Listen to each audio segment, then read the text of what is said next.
I'm Paul Rogers, Curator of Public Programs and Education at the Museum of Art and Design at Miami-Dade College, and I'd like to welcome you all to tonight's Kislak in-depth program, Kukuli Velarde, In Search of a Connection, Which Aesthetics Belong to Me. We're going to have an excellent conversation tonight, one which can include you. If you would like to submit a question, click the Q&A tab at the bottom of your screen and follow the instructions. Okay, let's get started. Kukuli Velarde is a Peruvian artist based in the United States since 1987. She has received awards and grants that include a Guggenheim Fellowship, the Pollock-Krasner Foundation Grant, the United States Artists' Night Fellowship, and the Pew Fellowship in Visual Arts. Recent exhibitions of her work include Kukuli Velarde, the Complicit Eye at Taipei, Puertorriqueño, and Kukuli Velarde, Plunder Me Baby at the American Museum of Ceramic Art in Pomona. Dr. Carol Damian, tonight's moderator, is an art historian, former professor of art history in the School of Art and Art History at Florida International University, and former director and chief curator of the Patricia and Philip Frost Art Museum at Florida International University. She is currently curator of the Kislak Center, part of the Miami-Dade College Special Collections housed at the Freedom Tower. You can read more about Ms. Velarde and Dr. Damian at moadmdc.org/freedom-tower/Kislak Center. And now I'll turn it over to you, Carol. Good evening, everybody. I'm so happy to be here with Kukuli. Over the last few weeks, we've had wonderful conversations. Those of you who know me know that Peru is my area of academic specialties. And I have long worked in the country that I love so much. So to be able to have a conversation with a Peruvian artist, an artist who understands so much of what I do is really important to me. And I'm very happy to be with you, Kukuli. I think everybody is really going to enjoy this conversation. I think that the art is quite different from what we usually do with the Kislak objects. But remember, the Kislak Center is focusing on the art of the ancient Americas, the art of the Americas, but especially at Miami-Dade, the art of the ancient Americas. So of course, Peru and the pre-Hispanic objects of Peru, the documents, the maps, are part of our collection and very much a focal point. So it just is really natural to bring an artist from Peru to this particular story. And I thought it was very interesting, and we will sort of get there eventually, that one of the first objects and things that we have in our collection that Kukuli asked about is the painting of the angel, the archangel. Actually, we have two beautiful ones. You can see one behind me on my screen. And so this was, to me, an opening conversation as well, because she talked about the idea of syncretism and the cultures that came together in the colonial period. So we're going to talk a lot about that through her work, and other topics that I think will come up regarding women, the objectification of women, the transformation and the appropriation of imagery in colonial Peru, and indeed now even. And of course, all the cultural influences, the survivals, the inheritances that are part of the legacy of one of the richest cultures in the world. So Kukuli, I'm going to turn it over to you to share your screen and to begin your presentation. And then I will interrupt occasionally when I see the topic that I think you could elucidate a little bit more with. So everybody will, please excuse me for interrupting, but that's kind of part of the program tonight, my interrupting. Kukuli, please. No problem.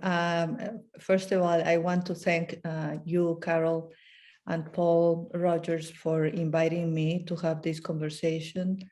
And I just look forward to what is going to come up from both of us talking about something that we love so much. And we have, different perspectives as an art historian and as an artist.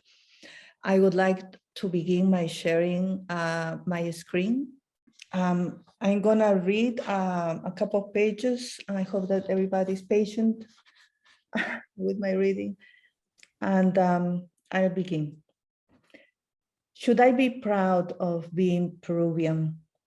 The territory that is known as Peru has been the stage of many cultural developments for millennia. For instance, Caral Supe, which is allegedly the oldest civilization of the Americas, flourished, creating impressive architectural and engineering structures around 2,700 years before our era, at the same time that the Egyptian pyramids of Giza, Djoser, and the Great Sphinx were erected. When silk was discovered in China and the Indus Valley civilization, the most ancient on the Indian subcontinent, was thriving in what is today Pakistan, a time when in Mesopotamia, the first fortified city was constructed in Uruk, and men, helped by tools made of antlers, built Stonehenge in Great Britain. The territory that is known as Peru has been indeed the stage of many cultural developments for millennia. Civilizations such as Chavin, Paracas, Chincha, Vicus, Moche, Nazca, Tiwanaku, Wari, Chimu, Lambayeque, Copisnique, Ica, Chancay, Inca, among others, sprang within and beyond the territory and created culture.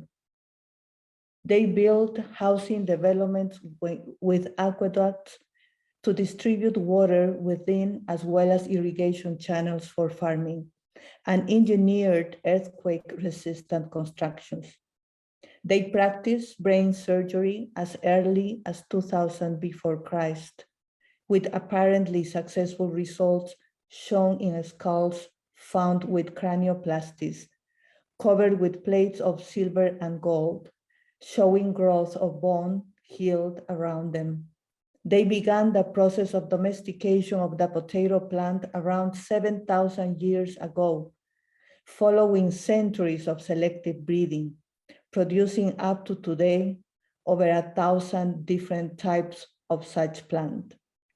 They developed other crops such as corn, cotton, cinchona tree, for quinine, several types of ají pepper, peanuts, quinoa, amaranth, sweet potatoes, and in so doing contributed to the world with the staple foods that would later sustain nations around the world at times of famines and would enhance the culinary of many societies in the European and Asian continents.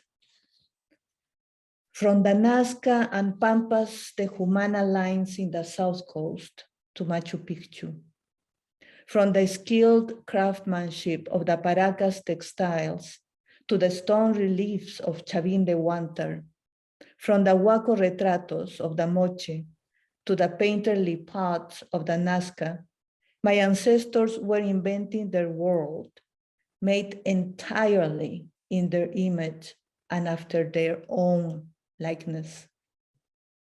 Christopher Columbus arrived to the Americas in 1492 and changed forever the course of that history.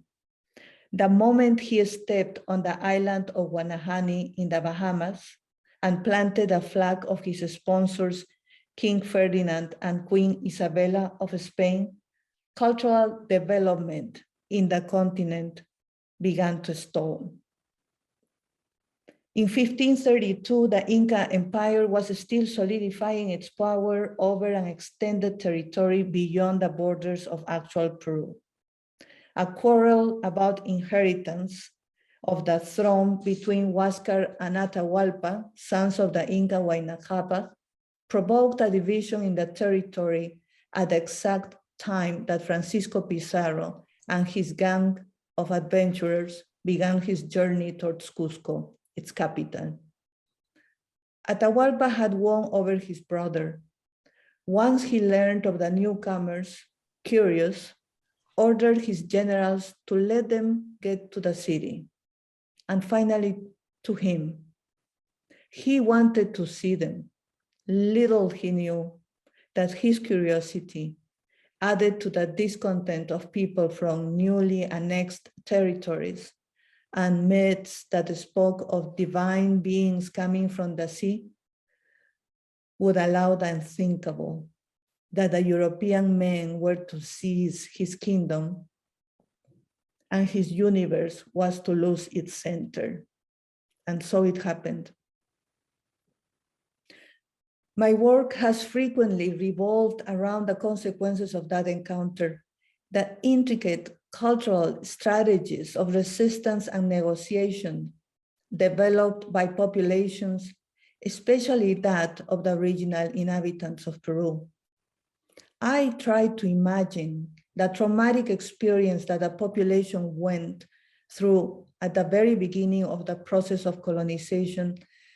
And particularly, I tried to imagine what it meant for the artists of my history. As an artist, it's hard to comprehend what it would mean that everything I know about my aesthetic practice, including what is considered sacred and transcendental in my historical context, were to be crushed, trashed, and ridiculed. How were they able to go from geometrical and anthropomorphic depictions of their world in mediums such as clay and textiles to realistic representations of imported deities in materials as foreign as oil painting? The Inca government was basically a theocratic, monarchic, vertical society, yet its aesthetics was not drastically different from all the nations that conformed it politically. Even further, though many cultures blossomed and then faded before the Incas and therefore didn't meet firsthand, there was a denominator, a common aesthetics that was directly or indirectly connected throughout the whole continent, the three Americas. On the other hand, Europe was an altogether different reality. Its aesthetics has developed independently from the Americas and around its own inhabitants, including what was to be considered sacred and transcendental. The clash was overwhelming in all fields, and the consequences are still part of our daily life. We have inherited from colonial times centuries of vicious interactions because of alleged racial differences. The result is economic and social divisions among the population as if it were a society of castes. Maybe it is.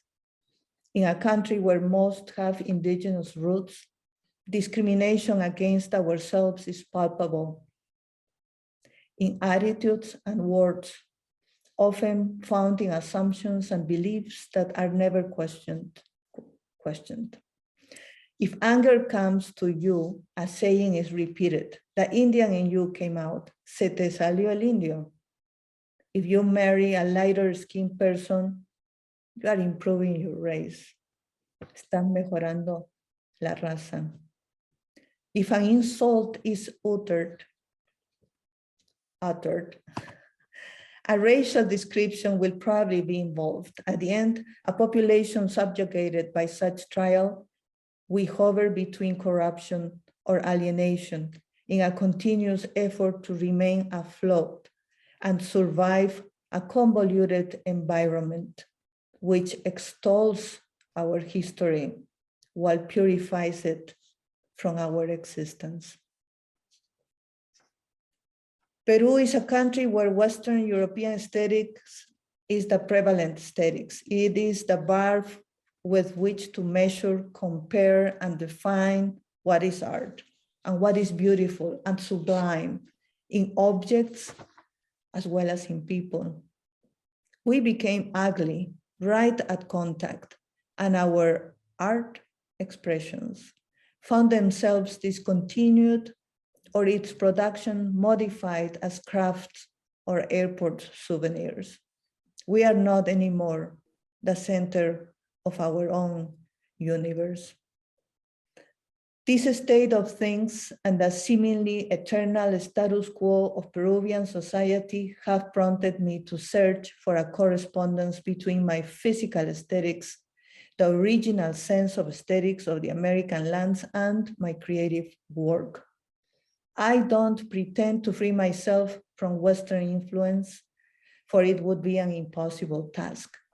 I just hope to insert myself in an artistic dialogue started long ago by people who looked and still look like me, while representing my contemporary self closely, a product of colonization, an urban middle-class Peruvian with indigenous roots, who explores and questions contemporary issues such as racism, inferiority complex, social injustice, and ethnic and cultural marginalization. I base my work in pre-Columbian ceramic creations, not as an act of plunder or appropriation, but of recognition and reconnection. And I wish to stand proud as an art maker, not to be a prop, a reference, a source, a token, or an ethnic curiosity. I embrace an aesthetics that represents a population that suffered colonization, endures coloniality, and is not reflected in the quote unquote universality of European, Euro-American understanding of beauty. In so doing, I portray our cultural dichotomy, Western culture and non-Western heritage that exist as nemesis on our skins. My artwork is therefore a denunciation of our reality. It is a historical document that speaks of what we were and what we have become. Am I proud of being Peruvian? No. Pride blinds us from what needs to be changed. Thanks. So after that, I'm gonna show you a little bit of my PowerPoint. And I always begin with where is Peru? In South America, we are just below the United States, Mexico, and Central America, and Colombia, and Ecuador. We are below all of those countries. And I want to show you first what I'm working on right now, or it's a series that I'm continuing, and it's beginning its journey, being exhibited. And the first part of this series that is called A Mi Vida, to my life, or also to my vida, my daughter Vida, began with this painting that I made when I turned 48 and I was pregnant. It was the first time that I felt I was able to escape the male gaze that tells me what beautiful is in my body. And for the first time, I felt beautiful without that approval. I was 48, I was swollen, and I was immensely happy, and that happiness made me, I think, very beautiful. And I made this painting, which I finished 1 week before giving birth. And that's why also, because I'm feeling beautiful in that moment, is that I'm striking that pose of, Miss Universe, sort of. A Mi Vida is a group of small pieces that are meant to be carried. They are not made for a pedestal. And at the beginning, I began this series because I was thinking of what it will be the day that Vida, who is now 10, live, because she has to begin her life. And maybe I'm a little bit dramatic, but I just wanted to have something to embrace, because photographs are not enough. So I began making these pieces, and then we had the issue in the border of so many parents and so many children being separated. And it broke my heart, as probably broke any mother's heart, because it's impossible to believe the pain that those children and those parents would be feeling when they were separated. I think it's criminal to do something like that. So my series, which was, a personal work about the love between my daughter, my child, and myself, became a little bit more than that. It became a reflection of the love that you feel for your child, and that should extend to all children, because we should be able to defend not only our own, but any child. This series now is going to be exhibited at the Clay Studio in Philadelphia, and it's actually open this Friday. And I'm very excited. They are going to be exhibited on strollers, and I will be doing a performance because these pieces are supposed to be held, and I want the audience to hold them with me. They are like a metaphor of children that need to be protected. Kukuli, can Yes. you make some comments about the influences on the ceramics, because there's definitely Peruvian history in those ceramics, in the shapes of them, in the symbolism, in some of the geometric decorations. And how do you envision your work as a continuation of the ancient practices of the ceramicists? Well, I have several theories, which I probably will be telling you throughout this conversation. But I think that a sense of aesthetics begins with your own body, as an individual, but more than anything as a society. You find the color of your skin beautiful because it's the color of your skin, and it's the color of the skin of the community that you live in. And there's no reason for you to think that anything different would be more beautiful. You find yourself beautiful within those, without that familiarity and that sharing. So these pieces in particular are not based specifically in pre-Columbian ceramics. They are a step further from them.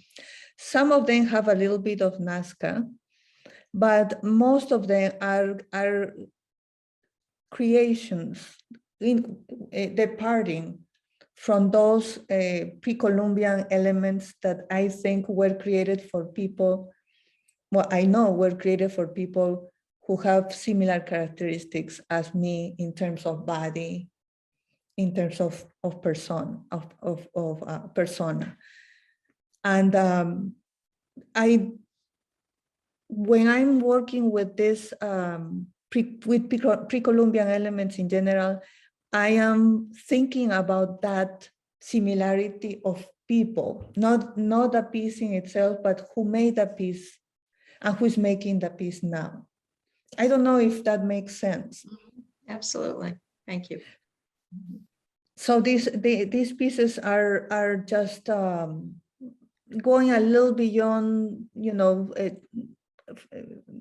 getting away a little bit, let's say, to that, to specificities. Like, for example, if I may show you one of my girls here, which is just asking me to hug her. And I don't know if you can see her.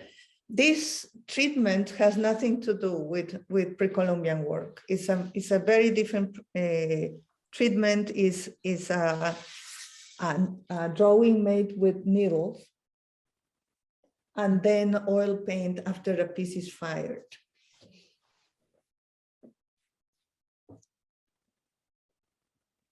The other thing I'm doing is also painting. I painted since I was a kid.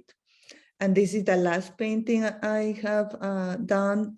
It was exhibited at Fair in Contemporary a few months ago. And it's me as an immigrant, that's what I am. And in the United States, talking about my right to be, my right to speak Spanish, my right to teach my daughter about where I come from simple things like music that I like, not necessarily Peruvian music, but just music that has a connotation in my childhood, to culture in general.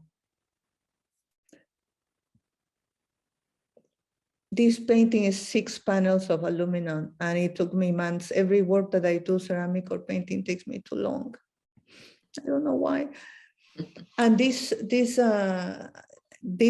painting is also one of the last ones. I had a hiatus of several years before a group of paintings that I titled Cadavers. And this painting is right now in the Pennsylvania Academy of Fine Arts, Philadelphia Academy of Fine Arts. And it is talking about the transition of getting older and getting to a point in which I can assert myself without concern without being concerned to be, accepted or have approval. I think that comes with age when you say, I don't care. And in this painting on the top is talking, it has, I write a lot in my work, and on the top it has phrases about being a woman, what it means to be a woman. I remember what harassment is when I was younger, for example, and at the bottom, there are statements about what it means to be a woman of color, which has a different kind of harassment too, here and everywhere. And in the center, myself with, the I don't care kind of attitude.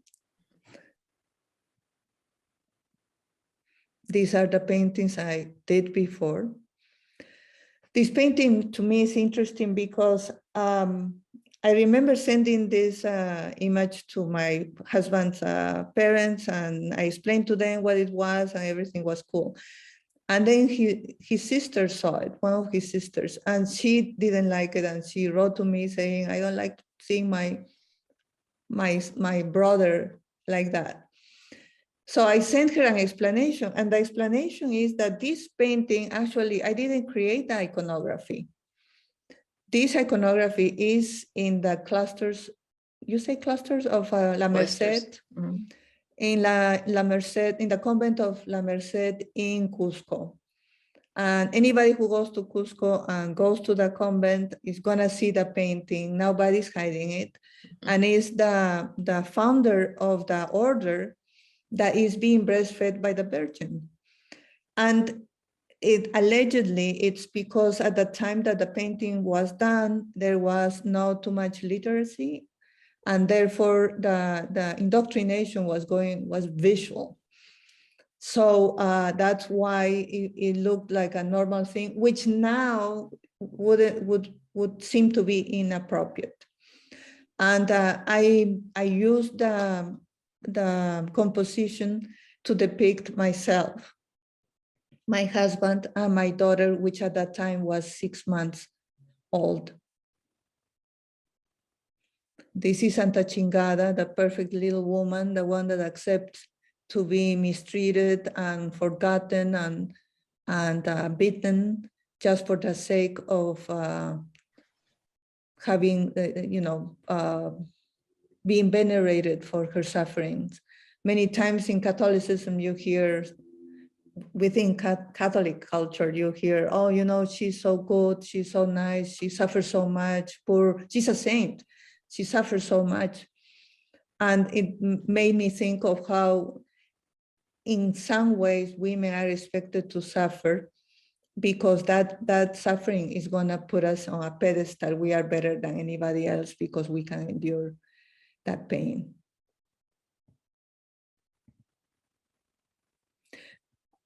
So these are some of the paintings, and we were conversing with Carol about the Black Archangel. I grew up in a house where we had like 4 archangels looking at me. They are always looking at you, or most of the time. These are paintings of the 1800s. This is an archangel from the collection. Maybe, Carol, you can tell us a little bit more about him. And Well, this I is think the other one. Yes. Those are both Kislak angels, but Yes. this one, you notice we have put the angel with a feathered garment, a tunic, a feathered a tunic that is from Nazca.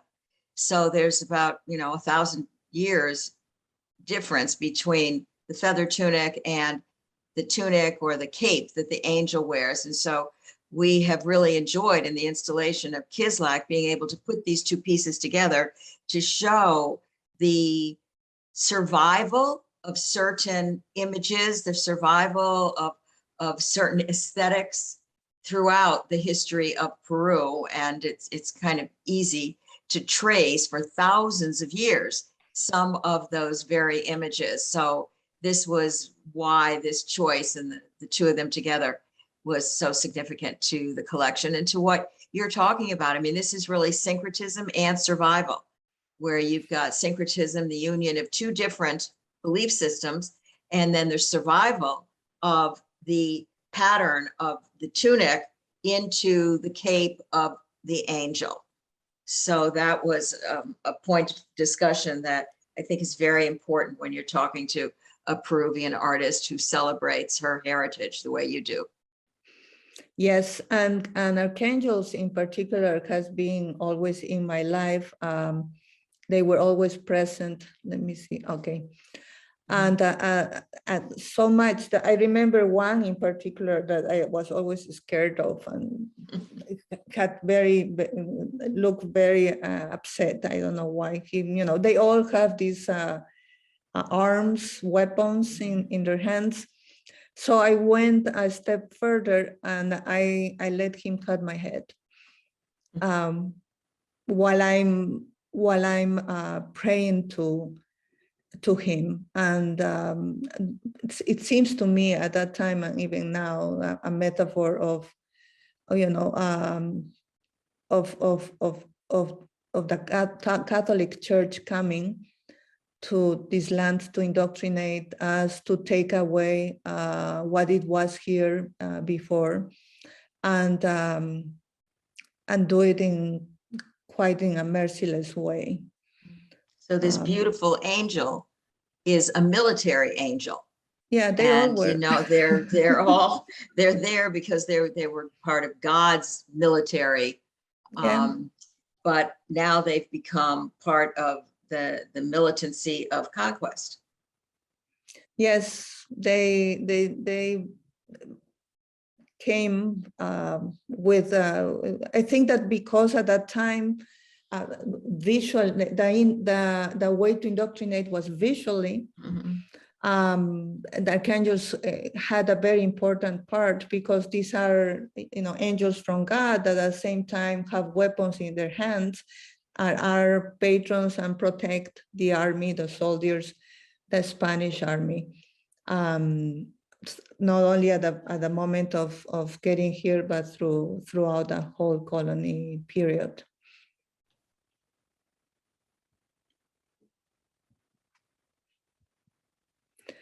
And the element of Catholicism shows in my work quite a bit. I am not a believer, but I am culturally Catholic. And as you might have noticed, all of these paintings are basically self-portraits. And this painting is titled Love Me, Diosito, Love Me. And it's a martyr that has decided that if can hurt her body the most, probably God is gonna love her the most.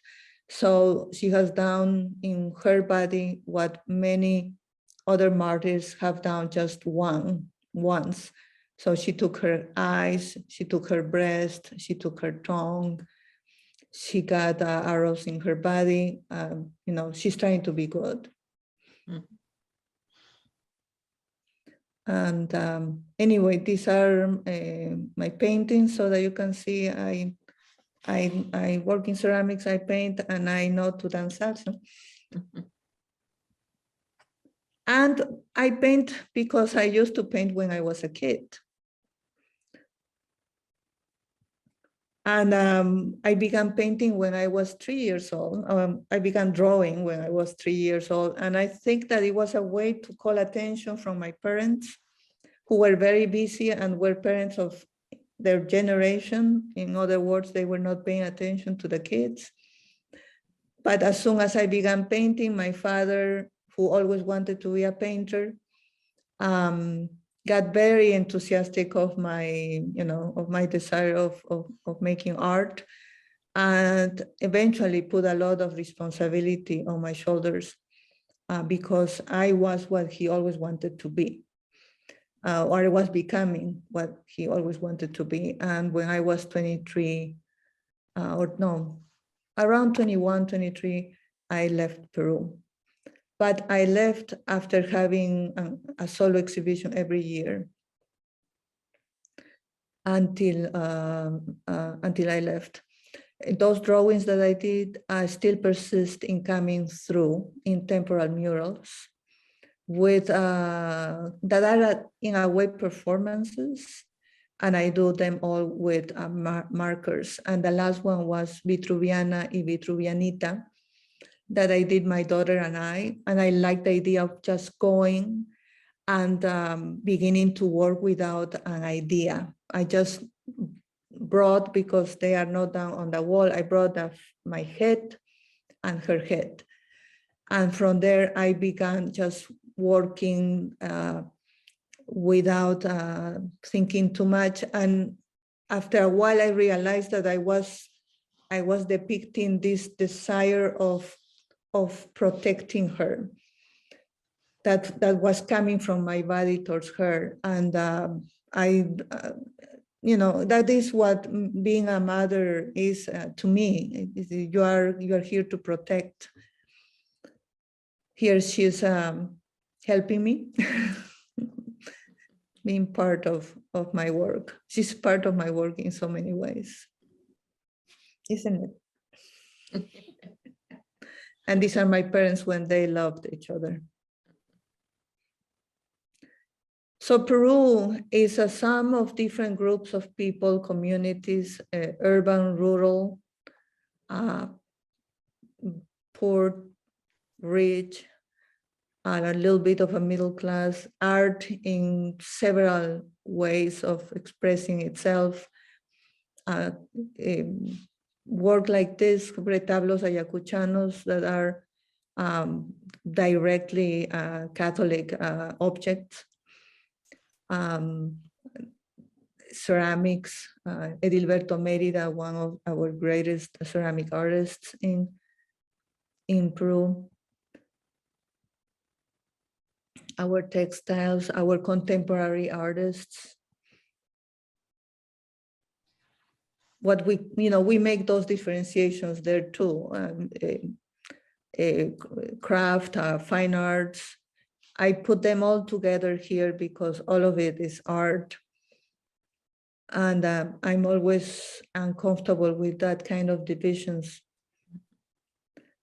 So that is part of what I come from, that aesthetics that is in popular art, in what we call popular art, in what we call craft, in what we call fine arts, in what we call art.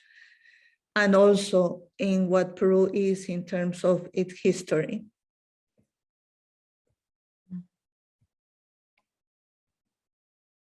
That's the main square of Cusco.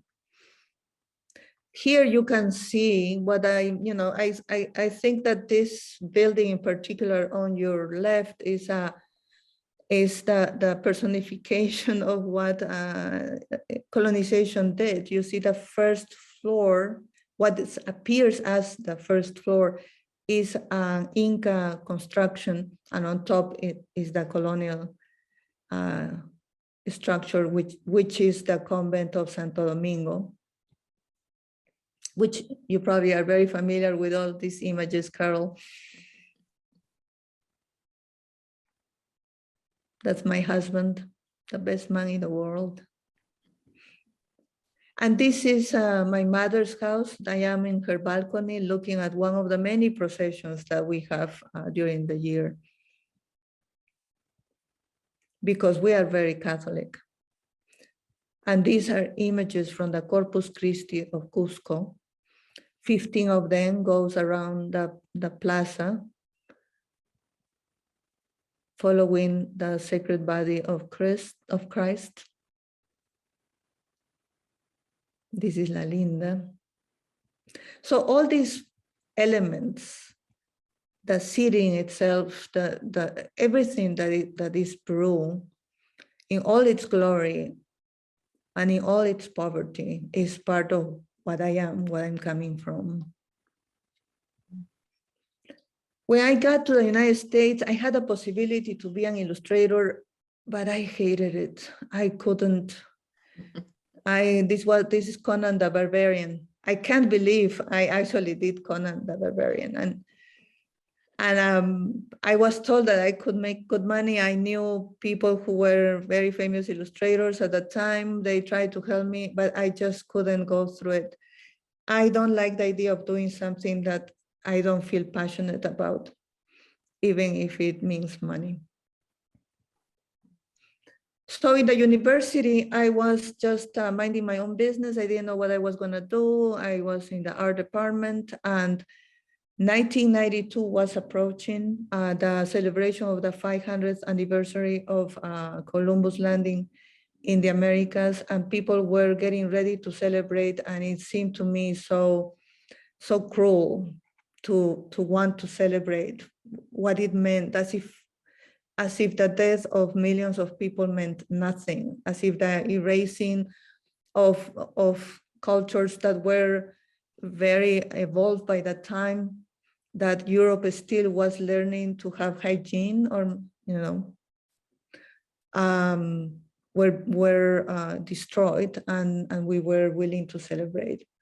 So I was making this piece, and I was still not finding a way to connect with my work. I never had a way to connect with my work until I found those nails. And in the moment that I began putting those nails on that piece, I felt that finally what I felt, what I thought, my emotions were able to go through the object that I was making.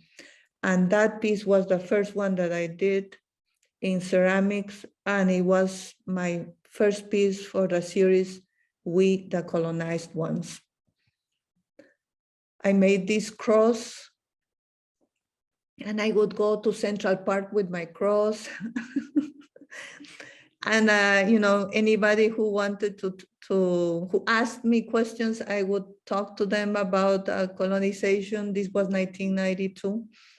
I made these babies that are meant to be children that were never born because their parents never met, because they were killed.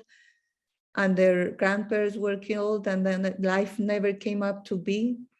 And I would bring those kids with me, I would carry them in the subway, and then people would ask me, "Can I see your baby?" And I would say, "Yeah, sure." And because I had it covered, and then I would uncover and then tell them, we're celebrating the 1992 when Columbus came, because I felt I had to say something. I had to.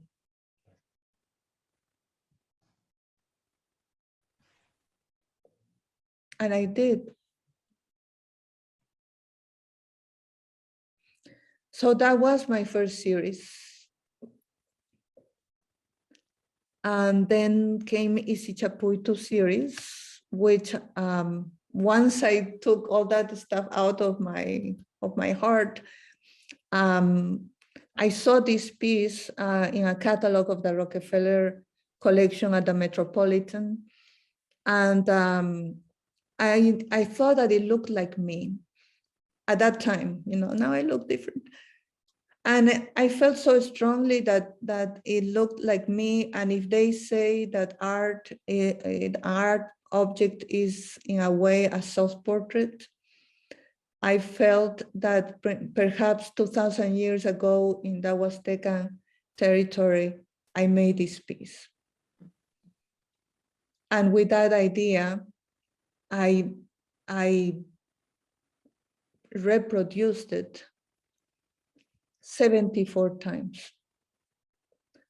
And each of them gave me the opportunity to work on the surface in terms of technique and skills, to learn about what can be done on the surface of the ceramic piece, but also allow me to talk about different things, about my personal life, about my opinion. I'm very opinionated. And it was a beautiful journey. Oh, it's another version of Santa Chingada. This is titled Pícara. This is vergüenza, shame, and these are people who are gonna be killed by the Peruvian army or by Shining Path, equally possible at that time, and are standing up in front of a mass grave that is waiting for them. And others are completely just a matter of, indulgency. This is censorship. And this is my father and I. My father was the person who believed in me more than I will ever believe in myself. He thought I was the greatest artist in the world, with certainty, not because he wanted me to feel confident. He didn't care about that kind of thing. And when he died somebody who loved me very much, very imperfect man, maybe not a great father, maybe not a good husband, but somebody who loved me. And when we lose someone, it's not that we lose a perfect person, it's that we lose somebody who loves us and who we love. This is myself with me at 3 when I was 3. And this work was done right after my father died. He believed so much in me that after he had his triple bypass and was waiting in the recovery room, he woke up and I was the first one to get in. And in the moment that I opened the door, there were 4 beds. Everybody has had just surgery. And I opened the door and my father looked at me and he says, "And that is Kukuli." And I knew that from the very beginning that he woke up, he was talking about me. It's hard to lose a fan like that.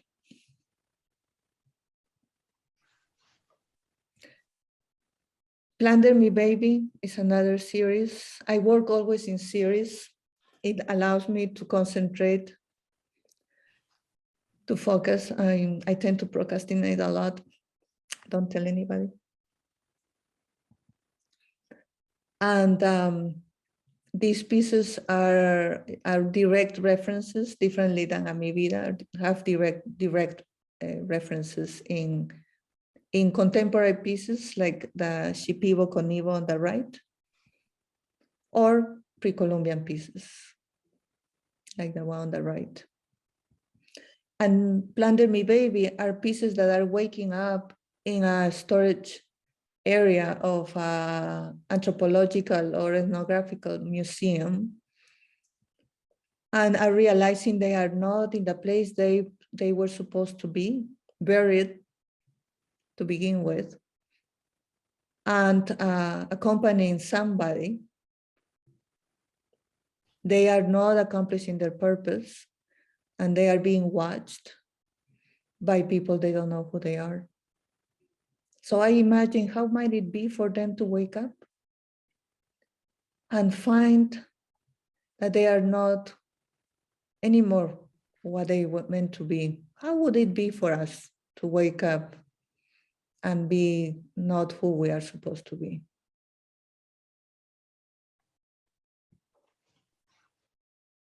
The titles are very important in these pieces of Plunder Me Baby, so that you read. You know, she does as if she doesn't like it, but she does. How many times we have heard that in the news when men say, oh, but she wanted it. You know.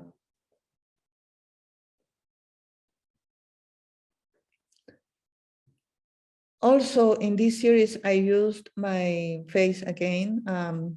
In this case, is because the titles carry slurs, and I didn't want to imply that I was insulting somebody else. So I had to take them, and that's why I use my face. So is this when you mentioned in the very beginning about historical documents that you're speaking, to whom are they speaking and what are they? I mean, these are historical documents. We might think of document as a piece of paper, but for you, these are historical. The pre-Columbian pieces are part of my history, right? My version of them is my connection with that history.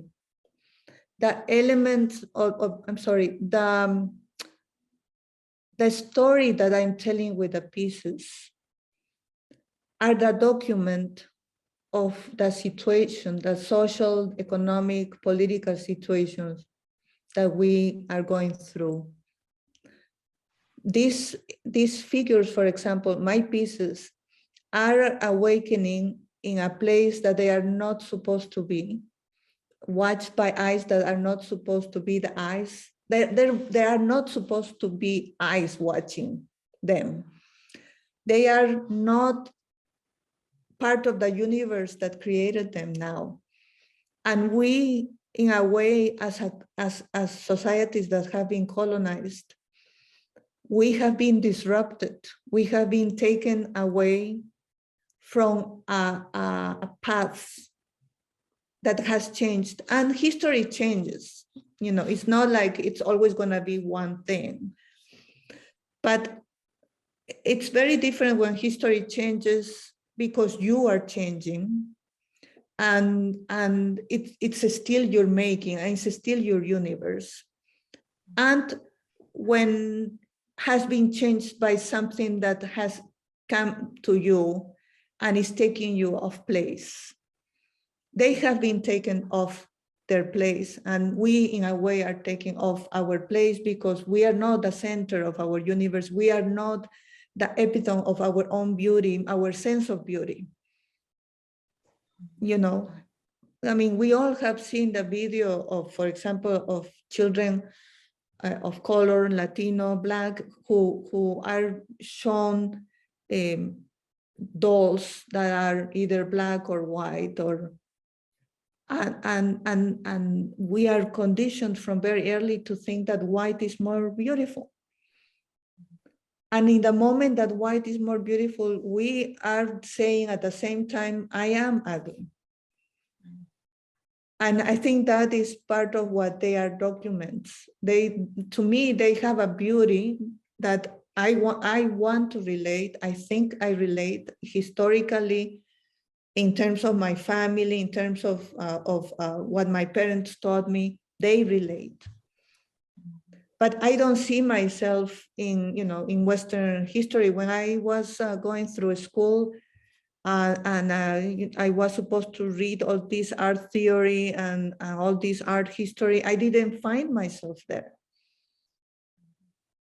And it's strange. I was talking to a student of mine who is Chinese, who also was telling me, the art history book of the 101 course is 90% Western art. It's Western art. And then he has the 10%, which, Chinese art, for example, or Asian art. Asian art in general. Asian art altogether. Asian art altogether. Mhm. And what is the perception that the art students have? That, the most important part is the one that occupies 90% of the book. Mhm. But I never found myself in the 90% of the book. So I think we have only a couple of minutes left, but I think that we're kind of circle back to the title of this presentation, which is whose aesthetics is this? When you're looking at these things and questioning that, especially in response to the Western art history that has so dominated everything. So I think that it's very interesting and important to be able to circle back to that very idea that you have been presenting all along. Yeah, So I think I have the right to be myself. I was just I'm finishing a course that I created that is titled Can we decolonize our aesthetics?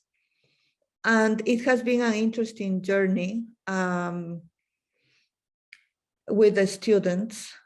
I am interested in young generations and young artists to realize that if they are coming from Turkey or Mexico or wherever, that they have the right to be who they are.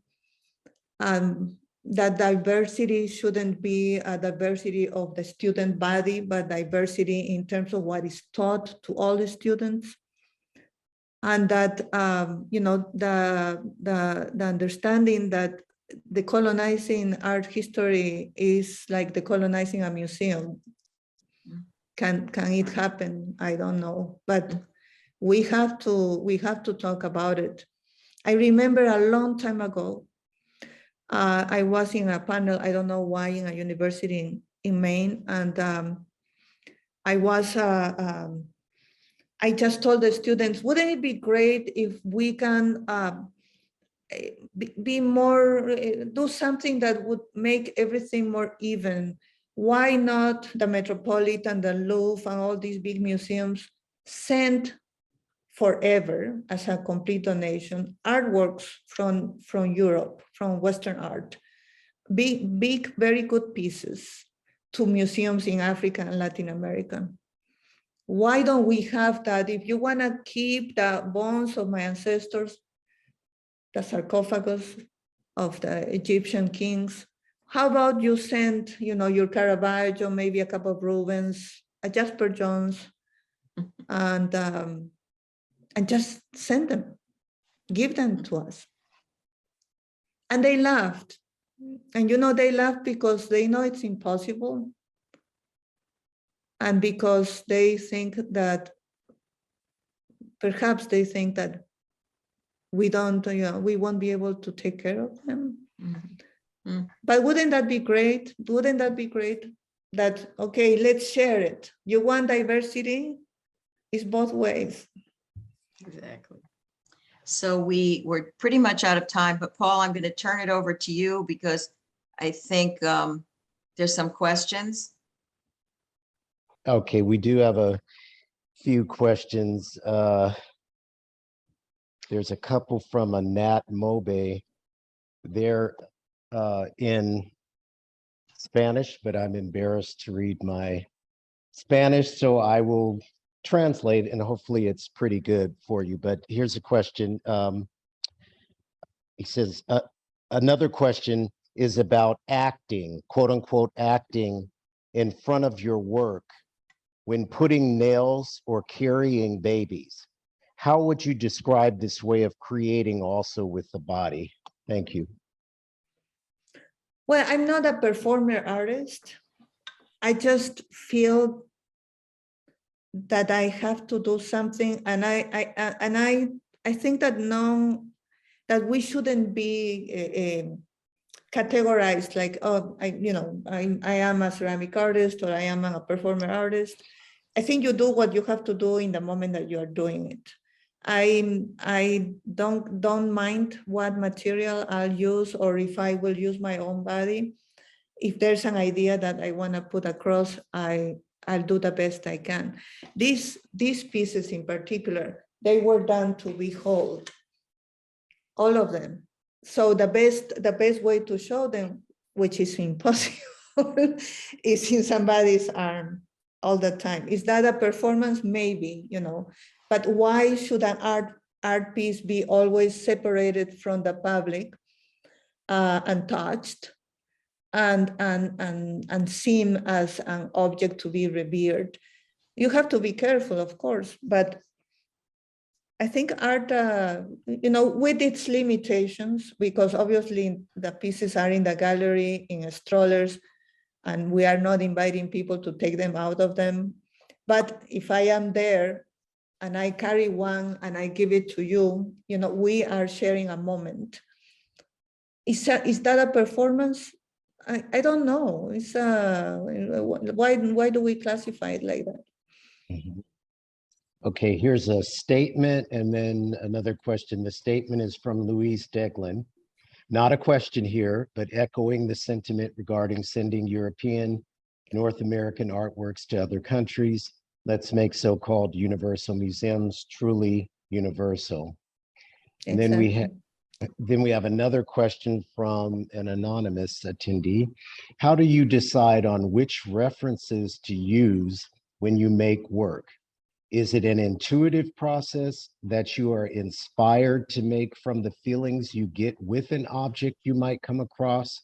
Or do you research, for example, and does that inspire you? A little complicated. It's all of the above. It's all of the above. When I began Plunder Me Baby, I saw the photograph of a Mexican piece, a Maya piece, and I loved it. And I saw it in Boulder, Colorado. And I took the card and I had it for years. And one day looking at it, something clicked and that title came to me, Plunder Me Baby. And the series began with that image and with that title. Okay. And then here's one more from Nat Mobe. Pardon my translation. I'm from Peru. I would like to know how humor plays an important role in your work to show the trauma of colonization. I think there's a lot of humor in my work. I don't know if it's a Peruvian trait that we make fun of ourselves, and there's an element of not acceptance, but of nothing else can be done to me kind of attitude. There's a moment in which there's nothing to lose, and I think that in that moment, humor can come up. I know it sounds weird, but I think in a way, that's what creates kind of a dark humor, perhaps, I don't know. It's complex. Well, you're Peruvian, you understand. And I think we've got time for one more here. What advice might you give a young artist today who shares the same experience as you, an artist who came from a place that was colonized and making works out of that experience?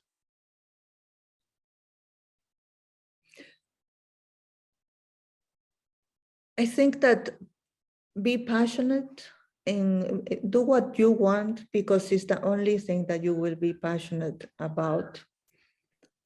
And don't let them convince you that there are steps that they know and you don't to become. An artist doesn't need to be an artist to go to a white box, a gallery. An artist is a creator, and it can be in many ways. Just be true to yourself, and don't think that there are things you shouldn't deal with because it has been done, or is too cliche, or is boring, or is a naive, because everything is a process, and you should go through the process so that you take it out of your system and you begin something else, because there will always be something else. Okay. Wonderful answer.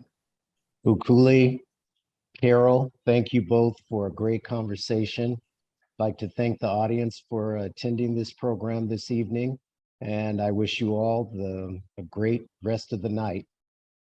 Take care. Thank you. Thank you. Thank you. Bye, Carol. Bye, Paul. Thank you Bye-bye. so very much. Bye-bye. You're welcome. Thank you.